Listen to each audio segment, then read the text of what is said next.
with the wonderful Ashley Slater, otherwise known as Freak Power. Yeah. You've kind of got your fingers in lots of pies, but most people do know you because of Freak Power. Well, yeah. A lot of people know me from Loose Tubes, which you might not even have heard of. But there's I have a kind of a reputation in a few scenes that, you know what I mean, and they don't really cross over. It's kind of weird. So, like, to some people, I'm a really well-known bass trombone player. To other people, I'm a trombone player. To other people, I'm the bald guy from Freak Power. That's my job today. I never actually had a name. That was just my name was the bald guy from Freak Power. How did Freak Power come about? Well, it's a drawn-out... I was in Loose Tubes, which is a giant jazz group, which was like on Wogan and stuff like that. It's like 21-piece jazz orchestra. And when we were at Ronnie's one time in about 1987, I guess, and Rob Partridge, who's no longer with us, was the head of Antilles. And he came up to me after a show and he said, "What else do you do? You can't just play trombone, do you?" I said, "Well, I don't know. I've got some ideas for things I want to do." I said, "I would like to have a kind of a funk band with an electric tuba." So we made an album for Antilles, and that was kind of good. And Norman Cook was looking for work, and he rang Ireland and said, "You got any bands I can remix?" And they sent him Microgroove album, and he said, "Oh, Walking, yeah, I'd love to do that."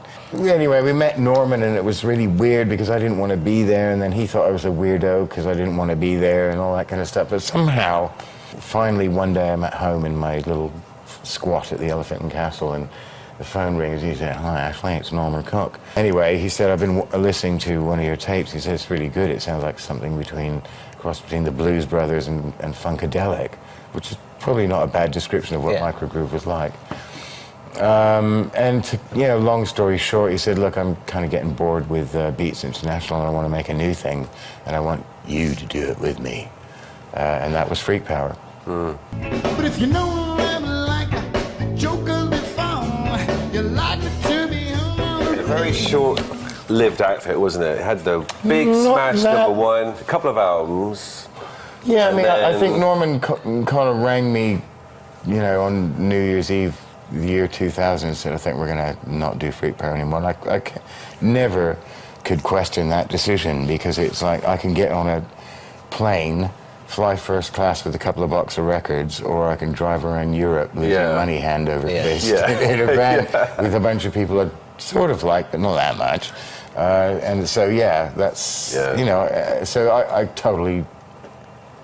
I would have made the same decision myself. Do you know what I mean? But you've re-energised Freak Power. Over the years, we've done one-offs here and there, and I also like to do a thing where I went out to Sofia in Bulgaria. These guys know every Freak Power song ever written inside out and backwards, and they play really well. And there are bands like this all over the world who just are really massive Freak Power fans, which is quite surprising. I mean, it was a very influential band in its own small, kind of weird way. I am a star in a country like that, which is quite funny, because here I'm just like, "You got 5p, mate, for the meter." But yeah, you go out there and it's like, oh my God. I mean, we played Sofia last year. I take Scarlett and Kate, the Freak Power backing singers, with me, because I don't like the singing, the backing vocal in the funny word accent. I don't like. I want to hear English noise, not the weird, Slavic sound. And play with really extraordinarily good musicians. We've done it in Moscow, done it in Czech Republic, Poland, just done it. You find a local band. In fact, we're talking about going out to Brazil to do a Freak Power with a Brazilian band, which is really wicked. And then I've got my UK Freak Power band, which is also amazing. People I've been working with for 30-odd years. Carly Bryant she is used in to work there. for this company in one form or another. She is wicked on stage, actually, Carly. And then you've got Tony Remy, who I've been working with. He was in Microgroove, so we're going back to the mid-'80s. People I've been working... Dale Davis, who went on to be the musical director of Amy Winehouse's band and all kinds of stuff. Really cool. These guys come back out on the road with me now, and the gigs are bloody good. And you done a whole new bunch of recordings because you've sent me some really good stuff. Yeah, You've done an EP. we put an EP out really at the fantastic. beginning of this year, and I'm in the middle of writing another one as we speak. Right. So anybody who wants to be on the Freak Power EP, come see me. We could write a song together. I'll make you poor.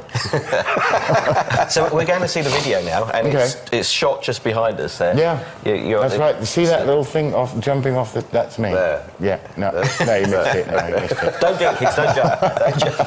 Is this like a single, or is it just... I kind of made an EP, and I didn't expect anything good to come of it, but a few things did, and we got a couple of syncs for this and that. And I mean, I really like it. I have to say, the whole EP, it really sounds like, to me, what Freak Power would sound like now. You know, it sounds like a band, but it has that kind of more polished, modern sound to it. Undertones or overtones of politics in the lyrics. I do follow politics. I care. I mean, don't even get me started, actually, because that's a whole other thing. But yeah, there's a social-political element And to it's my also writing. a melting pot of lots of different genres, you know, musically. Well, yeah, it's funny.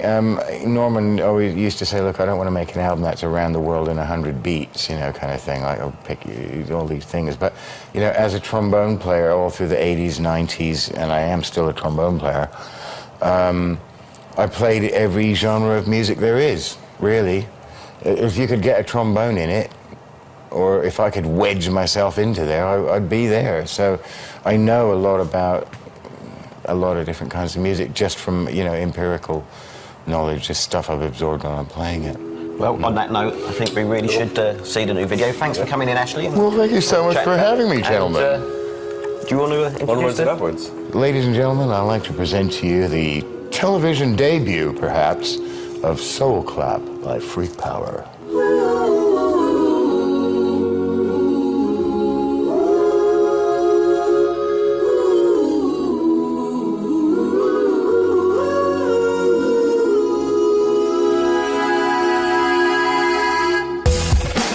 When you're walking through the valley, and you know